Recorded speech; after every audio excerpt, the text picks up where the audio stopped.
ঘরে কিংবা দোকানে পীর অথবা ফকিরের ছবি ঝুলিয়ে রাখলে বরকত বেশি হবে, এ ধারণা ঠিক আছে কিনা?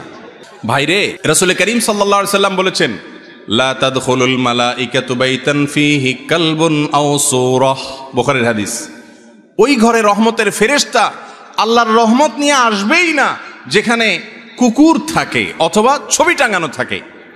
ভাইরে, আমরা মনে করি কুকুর কি দোষ করছে?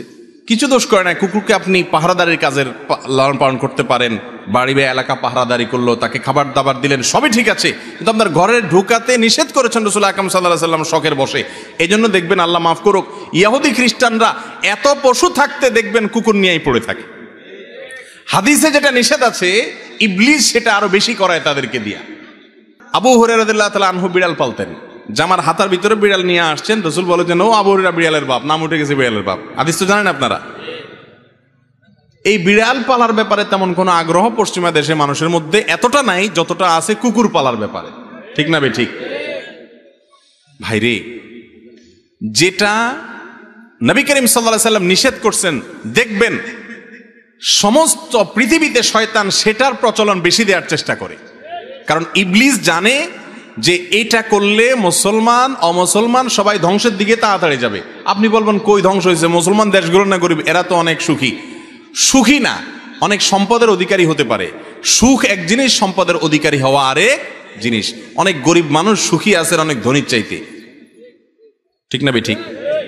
বিধায় এই ছবি যেখানে টাঙানো গুনাহের কথা, হারাম, সেখানে পীর সাহেবের বা ফকির সাহেবের যদি ছবি টাঙান, তাহলে গাড়ের উপরে মায়ের দুইটা বেশি হওয়ার কথা।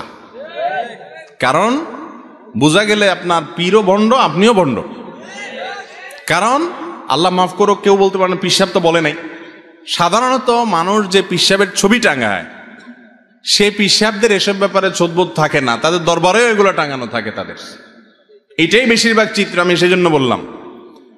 ভাইরা আমার, এটা জায়েজ নাই। বরকত যা আসতো সেটাও এটার কারণে আসবে না, বরং ধ্বংস হবে।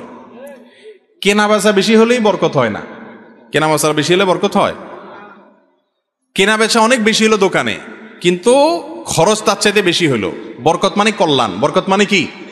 একজনের দোকানে আজকে 1000 টাকা বিক্রি হয়েছে, কিন্তু আল্লাহ যদি বরকত দেয় 1000 টাকার ভিতরে তার সকল কাজ সারার পর আরো টাকা থাকবে। আরেকজনের 5000 বিক্রি হয়েছে, আল্লাহ এমন এক রোগ দিছে 2 মাস পরে 10,000 টাকা হেরোগে চলে গেছে। তাহলে বোঝা গেল বরকত ভিন্ন জিনিস। হারামে কি থাকে না? বরকত থাকে না।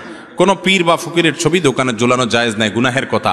বিসমিল্লাহ, আল্লাহর নাম নিয়ে দোকান খুলবেন, হালাল পথে দোকানদারি করবেন, পয়সা যেটা আসুক সেটাকে মেনে নিবেন, এর মাঝেই বরকত ইনশাআল্লাহ। আল্লাহ আমাদের বোঝার তৌফিক দান করুন।